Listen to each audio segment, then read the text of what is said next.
Constructions, Cary Road, Bhatubasti, opposite Ranger Office. पिछले 7-8 साल से आज अंडमान में एक बड़ा नाम है जो रियल एस्टेट और कंस्ट्रक्शन की दुनिया में काफी मशहूर है। अंडमान एंड निकोबार के कई द्वीपों में नबो कंस्ट्रक्शन से जमीन की लेन देन की है। इसमें खास बात यह है कि नबो कंस्ट्रक्शन से अगर आप जमीन लेते हैं तो पूरी कानूनी प्रक्रिया करने की जिम्मेदारी नबो कंस्ट्रक्शन लेती है। पब्लिक फीडबैक भी एक्सीलेंट है क्योंकि नबो कंस्ट्रक्शन अपने कमिटमेंट पर हमेशा खरी उतरी है। न सिर्फ ट्रक, इटाची या पिकअप्स बल्कि नबो कंस्ट्रक्शन के अपने मजदूर, आर्किटेक्ट, इंजीनियर, मशीन मिस्त्री भी है जो कहे समय पर आपके ऑर्डर्स को पूरा करती है। एक जमीन को पूरे लीगल डॉक्यूमेंट के साथ ग्राहकों को दी है, जिस वजह से आज तक नबो कंस्ट्रक्शंस पर कभी उंगली नहीं उठी। जब पूरा देश कोरोना की चपेट में बंद पड़ा था, नबो कंस्ट्रक्शन के हर एक स्टाफ को पूरी सैलरी में रखा गया। वे बेरोजगार नहीं हुए। अंडमान की लोकल कंपनी होना भी एक वजह है कि जनता आंख बंद करके भरोसा करती है किसी भी किस्म के फ्रॉड होने से। नबो कंस्ट्रक्शन से जमीन लेना देना या कंस्ट्रक्शन का काम करना यानी आपकी पैसे की सुरक्षा की पूरी गारंटी। याद रखिए, रियल एस्टेट और कंस्ट्रक्शन वर्क्स के लिए Nabo constructions, Carey road, Batubasti, opposite ranger office. Arun's fertility and IVF centre. स्वास्थ्य को लेकर आज इंसान सबसे ज़्यादा परेशान है। महिलाओं की गायनिक समस्याओं का संपूर्ण समाधान के लिए अरुण्स फर्टिलिटी एंड आईवीएफ सेंटर अब आपको प्रेगनेंसी प्लानिंग से लेकर डिलीवरी तक की सभी ज़रूरी जानकारी व किसी भी प्रकार के इलाज व दवाइयों के लिए अरुण्स फर्टिलिटी एंड आईवीएफ सेंटर। अब आपको लाखों रुपए खर्च कर मेनलैंड जाने की भी ज़रूरत नहीं। तमाम गायनिक सॉल्यूशंस के लिए 11 चरमा हॉस्पिटल के पास है अरुण्स फर्टिलिटी एंड आईवीएफ सेंटर। एक से एक आधुनिक उपकरणों और पूरी सुरक्षा के साथ आपके प्राइवेसी को ध्यान में रखते हुए डॉक्टर्स व साइंटिस्ट से कंसल्ट करें। सभी सुविधाओं से lace अरुण्स fertility and IVF centre. नमस्कार, मैं यामी न्यूज़ अंडमान 24/7 में आप सभी का स्वागत करता हूं।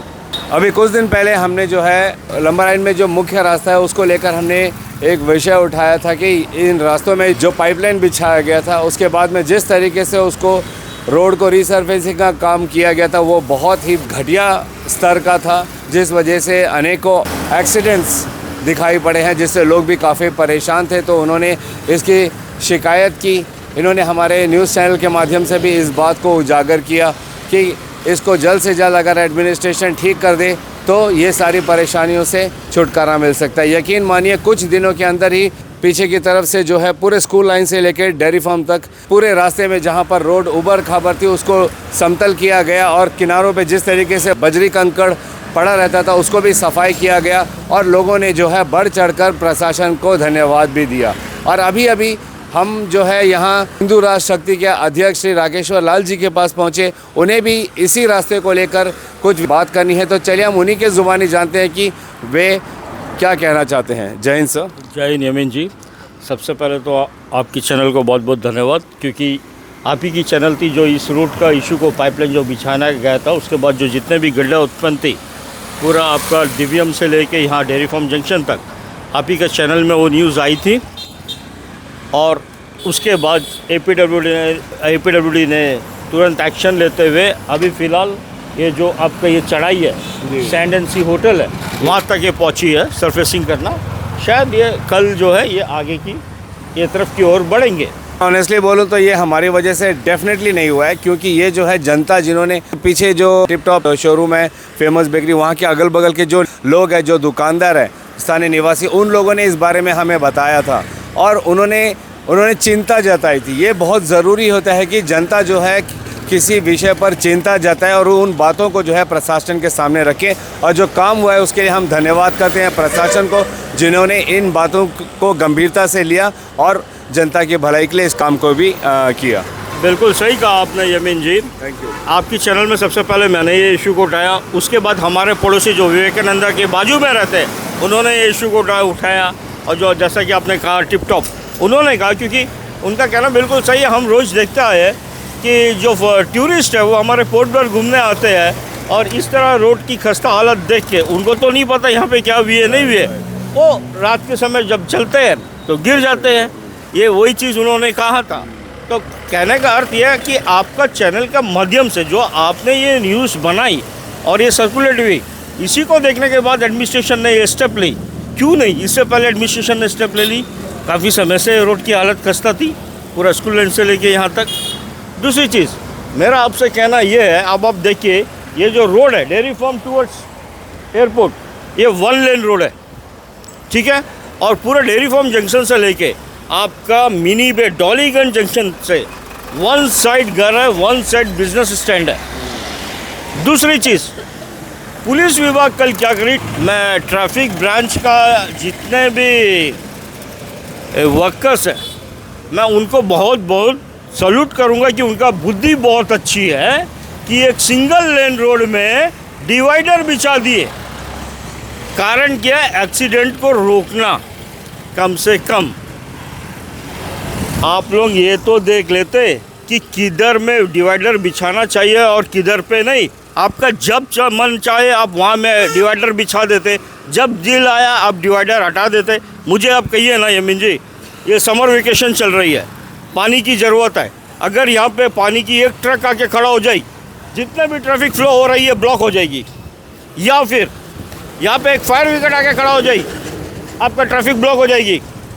या फिर आपका गैस सिलेंडर, जो गैस गाड़ी हम लोग लोकल लैंग्वेज में कहते हैं गैस मिलती है, गैस गाड़ी जब आ जाएगी यहाँ पे देने के लिए, जब ये एरिया का पारी रहेगा, तब यहाँ पे ट्रैफिक फ्लो हो जाएगा।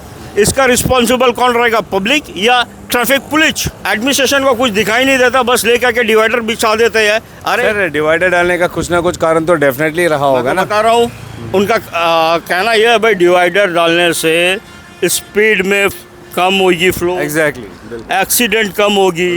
बहुत अच्छी चीज़ है, उनका जो सोच है बहुत अच्छी है। पर कभी वो ये सोचे है कि इसके वजह से, इसके अलावा और कितने लोगों को क्या प्रॉब्लम हो सकती है। तो आपके दिमाग में ऐसा कुछ है जो आप बता सकें जिससे इससे भी छुटकारा पाया जा सके? देखिए यमीन जी, ये समस्या का समाधान एक आदमी का सोचने से नहीं होगा, क्योंकि जिस तरह से हर एक दिन ट्रैफिक बढ़ रही है, नए नए गाड़ियाँ उतर रही हैं, रोड वैसी की वैसी ही है, पार्किंग शॉर्ट पड़ रही है। आप गाड़ी को खड़ा कर दीजिए फिर भी पार्किंग की प्लेसेस नहीं मिलेगी, ठीक है। ये सब एक बहुत चिंता का विषय है। हमारा तरफ से क्या एक ही रोड जाती है, कोई दूसरी तरफ से दूसरी ओर से रोड निकलने की रास्ता नहीं है। तो इस विषय को लेकर जो भी अभी जैसा हमारी चुनाव हुई है, 4 तारीख को हमारा मेंबर ऑफ पार्लियामेंट इलेक्ट होगा, तो जो भी जीते वो इस विषय में विचार सोचे और जितने भी एडमिनिस्ट्रेशन के पद अधिकारीगण हैं उनके साथ बैठ के विचार विमर्श करें, ठीक है। पर मेरी अभी ये कहना है, कल रातों रात ये डिवाइडर बिछा दिया, मैं आज दिन में पानी गाड़ी से पानी लिया टैंकर से, ट्रैफिक ब्लॉक हो गई, तो मैं क्या कर सकता हूँ? अगर ट्रैफिक ब्लॉक हो गई तो मेरी तो गलती नहीं है, पानी की आवश्यकता है भाई। अब अगर दूसरी गाड़ी को प्रॉब्लम हो रही है, ट्रैफिक ब्लॉक हो गई, जाके पुलिस स्टेशन में कंप्लेंट करिए। डेयरी फार्म जंक्शन से लेके डॉलीगंज एरिया तक एक ही साइड रोड है, एक ही साइड घर है, बिजनेस भी एक ही साइड चलती है। ये डिवाइडर बिछाने के बाद में यहाँ पर सभी बिजनेसमैन को अफेक्ट की है। आप ये रोड की दूसरी ओर देखिए, वो देखिए पूरा डेयरी फार्म से लेकर डॉलीगंज तक पूरा रोड वैकेंट पड़ी है, पूरा स्पेस ये गवर्नमेंट ऑफ इंडिया की है, एडमिनिस्ट्रेशन की है। आप क्यों नहीं इसको चौड़ा कर देते? आप वो तरफ जाइए ना, रोड को बढ़ाइए ना, आप फिर उसके बाद डिवाइडर डालिए ना, किसी को भी कोई दिक्कत नहीं होगी। आप हमेशा वही सिंगल रोड में सब कुछ करोगे, हर चीज़ का एक्टिविटीज़ करने देखोगे, तो भाई यहाँ का पब्लिक का जाएगी। अभी जैसा मैंने कहा, मेरा घर यहाँ है, मैं गाड़ी अपना बाहर रखा हूँ, अंदर अगर रख के बाहर निकलता हूँ तो जो भी गाड़ी यहाँ से फ्लो होती है कोई रुकता नहीं है। मैं इसी तरह मेरी माँ को मुझे मेडिकल लेके जाना था, आप यकीन नहीं करोगे 25 मिनट तक मैं ऐसे खड़ा रहा। कोई पुलिस डिपार्टमेंट का किसी का माँ या किसी के साथ में ऐसा होता, वो चुप बैठ जाते क्या? या डीएसपी ट्रैफिक के साथ ऐसा होता, वो चुप बैठ जाता?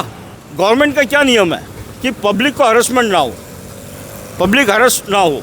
आप ऐसा कुछ काम करिए जो कि आपका भी काम निकल जाए और पब्लिक के सुविधा भी हो। दूसरी चीज़ देखिए, अभी ये समर वेकेशन है, अभी कुछ दिन के बाद नेक्स्ट मंथ स्कूल खुल जाएगी। विवेकानंद स्कूल पास में है, यहाँ में होटल है मैं बाजू में, उसके बाद और एक होटल है, विवेकानंद स्कूल है, फिर उसके बाद आपका सेंट जेवियर स्कूल है, सिटीजन कॉलोनी है, होटल है, अपोजिट एयरपोर्ट एग्जिस्ट गेट है। आप बताइए ना, जब स्कूल चलते रहती, जब ये डिवाइडर नहीं थी, गाड़ी मेरे घर तक खड़े रहती थी बच्चों को जो लेने आती है। अभी ये डिवाइडर आ गई है तो भी जो बच्चों को छोड़ने आएंगे गाड़ी यहाँ खड़े करेंगे, तब क्या दिक्कत नहीं होगी फ्लो ऑफ ट्रैफिक में। और हम जैसे लोग जो ये एरिया में है रहते हैं, हम अपना गाड़ी कैसे बाहर निकाले। देखिए, पुलिस डिपार्टमेंट कुछ करने से पहले पब्लिक का भी तो राय ले लो कम से कम उस एरिया का, कि हम ऐसा करने जा रहे हैं, आप बताइए क्या करना नहीं करना। जब दिल आता तब डाल देते, जब दिल आता तब तोड़ देते, जब दिल आता सीमेंटेड डाल देते, ये क्या हुआ।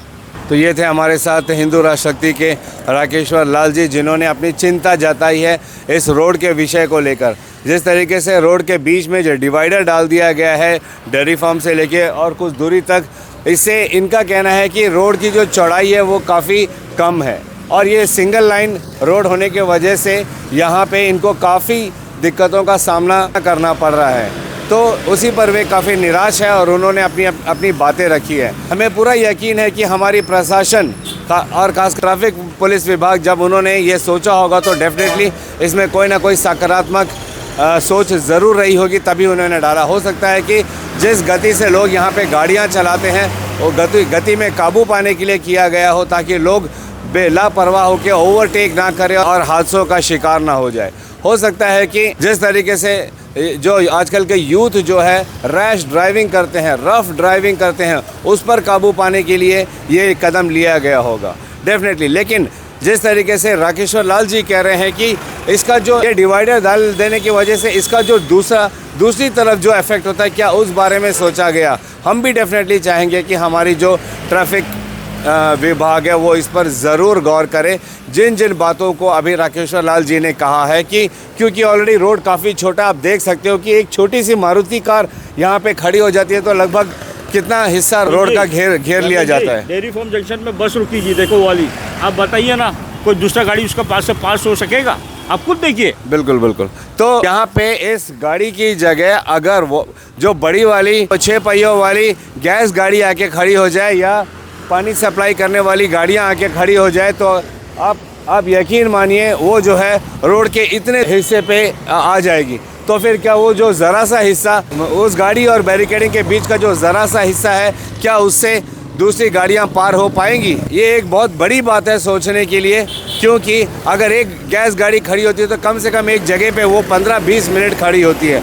थोड़ी थोड़ी दूर जाके गैस गाड़ी खड़ी होती रहती है और लोगों को सप्लाई करती रहती है। उन गाड़ियों के पीछे जो बाकी गाड़ियां हैं, क्या ना देर उनको रुकना पड़ेगा, क्या ये स्वीकार है, क्या वे लोग स्वीकार करेंगे। और जैसा उन्होंने बोला कि अभी 1 महीने के बाद अगले महीने से जब स्कूल खुल जाएंगे तो यहाँ पे विवेकानंद स्कूल है, उसके आगे सेंट जेवियर स्कूल है, तो मॉर्निंग एंड आफ्टरनून के वक्त जब बच्चों का स्कूल खुलता है और बच्चों का स्कूल बंद होता है, उस समय किस तरीके का ट्रैफिक जाम होता है यहाँ पे, उससे हम सब अच्छी तरह परिचित है।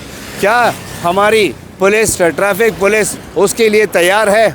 ये बैरिकेडिंग डाल देने से क्या उस पर किसी तरीके का नियंत्रण पाया जा सकेगा? क्या उस पर किसी तरीके का कंट्रोल हो पाएगा? विषय तो सोचने वाली डेफिनेटली है और हम भी हमारे प्रशासन से गुजारिश करेंगे कि डेफिनेटली इस पर सोच विचार किया जाए बैरिकेडिंग करने से पहले। एक बहुत अहम हिस्सा इसमें ये भी आता है कि अगर जैसे अगर आप वो होटल दिव्यम से लेकर स्कूल तक देखोगे तो वो उस पूरे बीच रास्ते में जो बैरिकेडिंग किया गया है वहाँ पे गैप्स भी नहीं दिया गया है टर्न करने के लिए।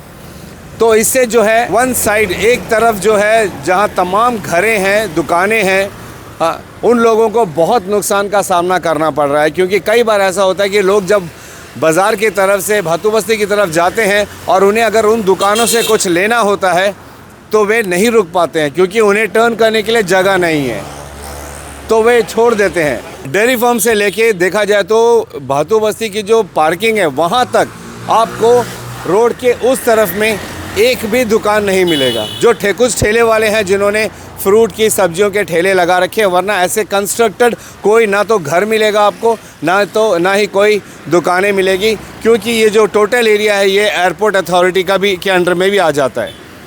लेकिन और जो तमाम जो घरें हैं, लोग रहते हैं, वो रोड के इस तरफ रहते हैं, जितनी भी बिजनेसेस हैं, दुकानें हैं, वो सब रोड के इस तरफ है।